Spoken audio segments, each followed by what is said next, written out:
being a mom, that's one part of you, but you Mhm. are still the you that makes up the whole. So you got to look at it as that as like I can have all these.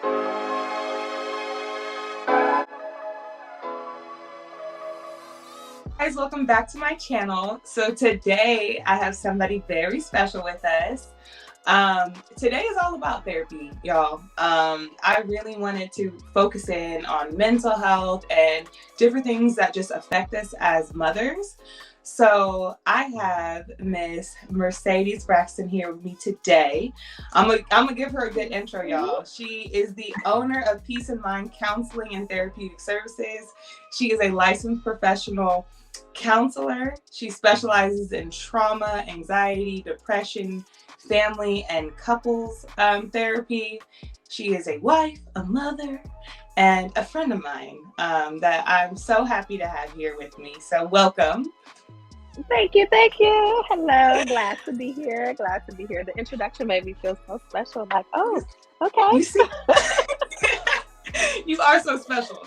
I'm just so excited. We talked a little bit before, but I'm just really excited to help a fellow mom out. I think Yeah. we talked about postpartum depression, and really that I really want that kind of to be the focus today is just helping moms that are going through that season of their life. I think for myself, I didn't realize how intense in depression and anxiety can be, especially as a woman of color. We weren't taught that that's even We don't real. talk about it at all because what is depression? No, you're okay. Yeah. Suck it up and keep it moving. Yep, exactly. So as a new mom, I was like, okay, I'm gonna do what I saw my mom do, and that was to keep it ticking, keep going, act like nothing's wrong, and I know now, looking back on my childhood, I could see my mom probably dealing with some depression, some anxiety, but just not addressing it. I think, and she didn't have the tools. And so now that we are in an age where we have the tools. And I love it because therapy is a thing. Therapy is Yes. such a thing now, and I love it. Yes. So let's get into it. So what would you suggest for a mother who feels like she's lost her identity since having her child or children? Yeah. So that's a really good question because I think a lot of adjusting to being a mother is keeping your identity intact. So the first thing I would say is that awareness. So you mentioned like you was not aware of what that looks like in postpartum and how that works. So I think awareness is that first key, like really being able to sit back with self, reflect and say, hey, what's going on here? Something ain't right, something don't feel right. I hate to use the word normal, but this doesn't feel like what it should be. Because I think that awareness is the first step into really leading into, okay, what do I need to do next? You have to be able to identify that. So, as it relates to that identity, I think that you need to first figure out what you identify with or how do you connect yourself. So, people may say, I find my identity in Christ, or, I find my identity in all these different things, and which that's fine for whatever that is for that person. But I think looking at it too, what do you want to be connected to? How do you want to identify yourself? So really looking at what are some of those dreams you had? What are some of the hopes you had? A lot of times they say, oh, you lose that when you have kids, you get married and stuff. No, you don't. What are those dreams? What are those hopes that you have? What makes you happy? What brings you joy? Like you have to be able to identify those things and connect to them. So I would say once you do identify that, look at the game plan. So what do I need to do next? How do I tackle that? How do I, utilize my village, to be able to do these things that I want to do? But you have to be able to take care of you and know who you are before you can take care of these kids, this husband, anything else. You have to be able to know who you are and be comfortable in that and acting on that. So working out, I know you love working out, whether that's working out or whatever hobbies you have, like really dig deep into self. What do I love to do and what brings me joy? And do that. I love that. That's so like, I wish I would have heard that postpartum, because I Yeah. think you try to like make your identity around this new role. You know, I'm a Hmm. mother now, and so you're trying to be the best mother that you can, and Hmm. you know, put off everything else. And then I Right. think that heightens probably those feelings of depression and Hmm. anxiety. And because I really do, I can see the correlation as you were talking. I was like, yeah, as I started to focus more on myself, I Hmm. came out of it. You know what I And, mean? and then I you naturally can be a good mother and all of those Right. things because that identity of being a mom, that's one part of you, but you Hmm. are still the you that makes up the whole. So you got to Yeah. look at it as that, as like I can have all these roles, but all of these roles don't mean a lot if I don't take care of the foundation, the center of you. Wow. That's so good. That's so good. Yeah, Because it's hard though, but you can do it. it is hard to really find that balance in the, you know, and depending, because Hmm. if you know, we moved to Texas, I told you, and you know, when your Hmm. village is not as big, and it, you know, it just feels like you and, you know, your significant other, or maybe your single mom, it's Hmm. hard, you know, Yeah, just trying to, you know, find that space and time. Because whew, yeah. yeah. it And can I it would can say feel a to little. that too. Hmm? Yeah, and I would say to that too. Sometimes you have to make that time because it's not per se gonna be there, but you have to make it happen because it's necessary. Yeah. I mean, so for me and my husband, we for the first year of Nova's life, I think we maybe left her once. Okay. And maybe once. And we were reflecting on that, and I was like, yeah, baby number two, like, I love you dearly. Yeah, goodbye. See you later. See you later. Exactly. You're gonna be okay. Yes. Because Yes. it has an impact on your marriage, and whether, and it doesn't have to be Absolutely. catastrophic, but I think you can begin to become this partnership of parents, like we're parenting, Hmm. and you know, not taking care of that other, like you said, that other part, like the center. Right. I um am still a person. yeah, there you go. Yeah. And Yeah. so, okay, so what would you say to couples? Like, do you think that that parents should have therapy prior to having kids, or do you just wait and see how you adjust? Because I feel like we probably should have went before, so we had a game plan, you know. Hmm. And I think that's exactly key to it is that game plan. So while we know we have to adapt and be flexible and adjust, I think doing therapy before the kids is mostly beneficial. So if we are talking about a married couple, ideally doing premarital therapy would be absolutely superb because then you're going to deal with the finances. How do we run our marriage? How do we incorporate kids? That is Right. definitely something that a premarital counselor will talk about. Is like, what is it going to look like? Are we on the same page about how we're going to discipline the kids? Who do we leave the kids with? What Mhm. roles do we take in child rearing? Or just taking care of the baby in general. Who stays home or we don't stay home? What do we do for daycare? So I Mhm. definitely recommend that be a pre the kids coming because when you kind of get in the thick of it, it's really hard to then find yourself out of it. So of course, as a therapist, it's not impossible, but it really is hard when you're already in the thick of it. But like you said perfectly, having that game plan before is really can set you up for success. I love that. And so, what would you say? Because I know, yeah, I know my husband. No, like he's not gonna like this part, but I know if I would have been like, "Let's go to therapy," before he's like, "Ain't nothing wrong with this." Why? You know what I mean? And so at that point, because that's a lot of people's viewpoint on therapy, like Hmm. nothing's wrong. So why do we need to talk to someone? What would you say would be best? Should the partner that wants to go, and the other partner not, or what would you say? So first, before I answer, I would say to your point, or to those who may be watching or feel like or listening and feel like, ain't nothing wrong with us. So therapy is not just about intervention. Prevention is good. Why do we go to the doctors for Mm-hmm. annual checkup? Yeah. Like, why do we go to school if we, nothing's Hmm. wrong? I do know this information, but we continue to go and do all these things. So look at it. I always say, look at therapy. Unless you are in the thick of a situation, you can look at therapy as preventative measures. So what do I need to do so that I'm not in that space or I don't get to that space? So just a note about that, because I do hear people say Yes. it all the time. We good. Why we? If it ain't broke, don't fix it. But it's not Exactly. about being broke per se. It is about still preventative measures and what you can do to set yourself up.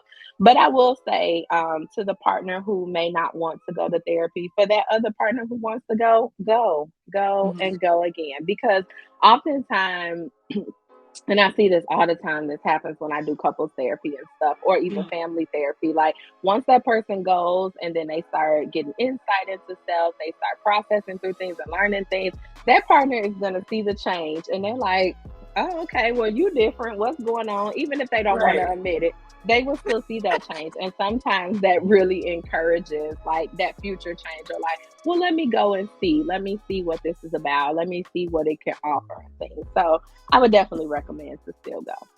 To still go. Okay. See, I'm getting my game plan together because I'm like, I feel like, yeah, no, I truly, truly believe that would have, helped me so much in that season, Mm-hmm. just to talk to someone Yeah. else, you know what I mean? And just kind of be, because it's a lot. You start to feel like you're complaining all the time, to Mm-hmm. your partner, and every conversation is I'm about feeling how you feel. misunderstood. Yep. Yep. Yeah. Yeah. Yeah, it's a lot. So I guess, one of the biggest things for me, postpartum depression first, anxiety, all of that, was Mm-hmm. navigating my marriage after children. Um, that was, I thought it would have been easy. It's like, oh, it's just one more, baby, it'll be Just fine. free now. Of course. Yeah, we're just gonna give us, she gonna sleep. We're gonna, and I think that there's not enough, information. Well, I won't say not enough information, but Mm-hmm. um, that was just something I wasn't prepared for. So maybe there's another mother who feels the same. Do you have a tip or some tips for moms, to help them navigate that season of,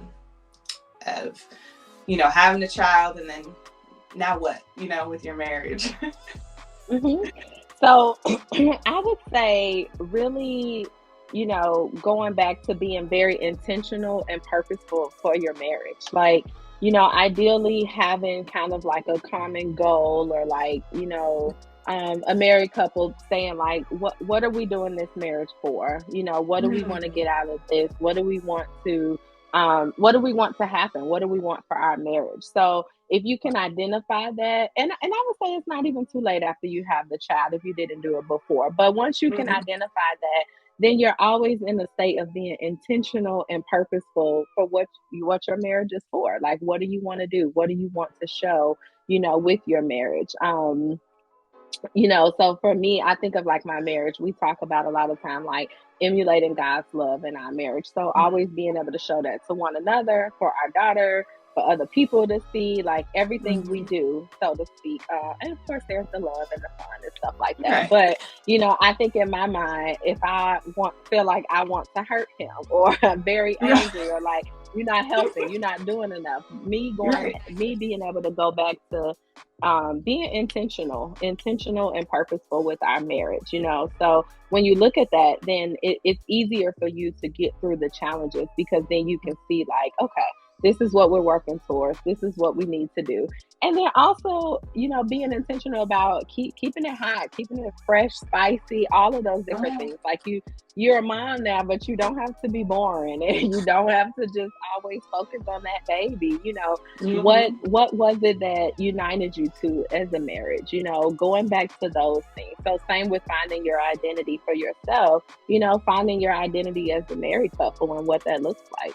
And being open and honest to communicate this with your spouse. Like, hey, what do you want to see more of from me? Or what do I need to see more of from you? Like, being able to have Mhm. those hard conversations.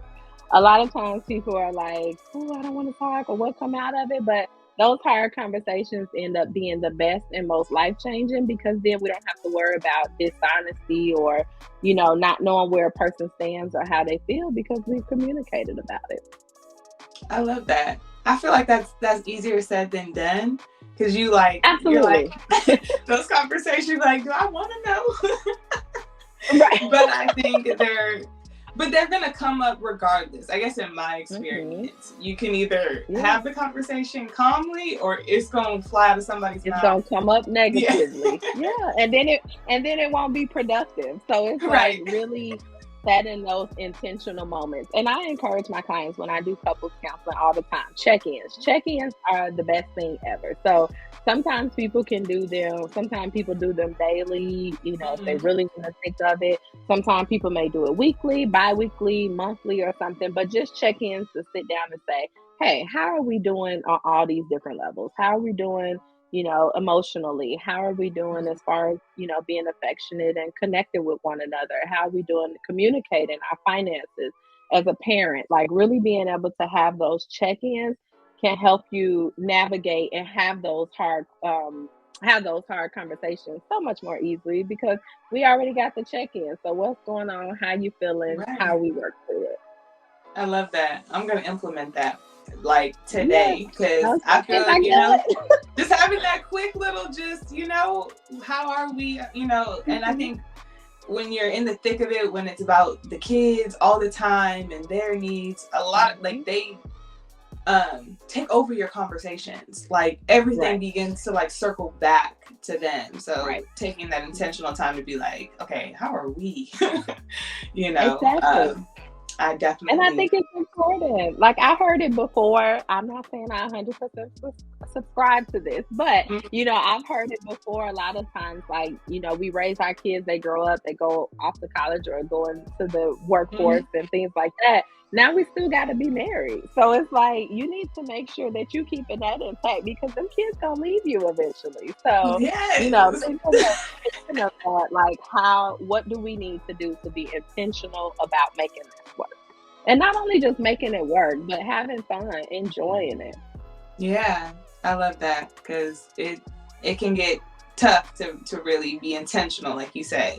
You're like, we around each other, but we're not being intentional, with the time. And really spending quality time. I love that. Okay, so I feel like if a mother was listening, a woman was listening, I was like, okay, I think I want to do this therapy thing. I think I want to try it. What would like a typical session look like for one of your clients? So I'll start by saying everybody is different. Every therapist is different, how they do therapy. But for me, I'm very open. I'm very flexible. I am formal enough that, like, we're going to do the work. We'll have a treatment plan, but I am not too formal that, I'm still informal enough that it's like, what brings you in and what we need to work through. So I would say a session, first session is usually assessment session. So we're going to get all in your business, ask you all these questions. Of course, you can answer whatever you feel comfortable with, but it is assessment to kind of conceptualize to see the problem and how we can help. And then every session after that, I allow my clients to bring in what's going on. So I start with like a check-in, checking the room, checking the temperature, what we feeling, where we at. I think it's good to be able to identify feelings, because we don't talk about them a lot. It's, oh, how are you? I'm good. Okay, well, what does that mean? Good about what? What's going good? So really like teaching them to tap into emotions of how you're feeling, and then we kind of just go from there. What do you need? What do you bring into session today? So sometimes clients may not have nothing, and we go back to that treatment plan. Okay, what's the goals and what we're working on? But oftentimes it's like, you know what? They have been a lot. This is going on. And it just goes to flow from there. I love that. I feel like even just talking to you, like, you'd be so comfortable with you. I'm like, I can talk to you all day. I love that. And it is so important to find someone, like, I do encourage people, like, it just everyone listening and watching to, do consultations and do multiple consultations, because you want to be able to be comfortable and be able to talk with your therapist about anything, the good, the bad, and the ugly, because it's really for you getting what you need. I tell clients, like, this is your journey. I'm just here to help you along the way. So you have to feel that level of comfortability so you can get what you need. I love that. So we already discussed this, but do you offer online services? I do. So I will throw the disclaimer. I am licensed in the state of Georgia. So Okay. I can only service people in Georgia. As of now, they're trying to work in the mental health field to get that change where we can do multiple states and things like that. But I do offer telehealth online services. So yeah. My website, I'll say you can find me. It is www.peaceofmindcts.com. So peace, PEACE of OF, mind, MIND, the letter CTS.com. And I have a link to my consultations on there, different resources if you were just looking at something, different tips, facts about therapy and things like that. So I love that. And I'll make sure to link that in this video as well, so it's easy for anyone to get to. And I guess the last thing, you know, how we like to end it on Mama Minute is, what is a tip that you want to give, like a life-changing tip to the moms watching today? Focus on you. You can't pour out of an empty cup. And I know that is not quoted by me, but that is something that is just so profound. It's just you have to be able to feel yourself so that you can do all the work that you want to do for yourself, for your family, your kids, your husband, your community, just all of that. Pour into you. You can't pour from an empty cup. Amen. Because that really, I'm like, that's the key. Like, that is truly the key. And so I hope that bless someone watching. You cannot pour from an empty cup. And thank you just so much for your time today. I thoroughly enjoyed talking to you. Same. Yes. And so, you know, to all the moms watching, if you are in Georgia and you're interested in any of Mercedes' services, I'll have everything linked below. Hopefully they can get her serving everywhere, because I'm like, exactly. You know, like, but until then, if you are in Georgia, go ahead down below, click that link and get set up with some therapy. So y'all lucky to have her if you're in Georgia. Like, yes. And I will also say too, you can still reach out if it's like, okay, how do I get connected to someone in whatever state? I'm always open for helping with that. And my office assistant has referrals and resources and everything, because I just want the people to get the help they need.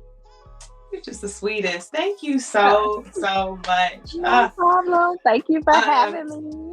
Of course. Thank you so much. And you guys, thank you so much for watching this video. If you got all the way to this point, go ahead and give this video a like and subscribe to my channel.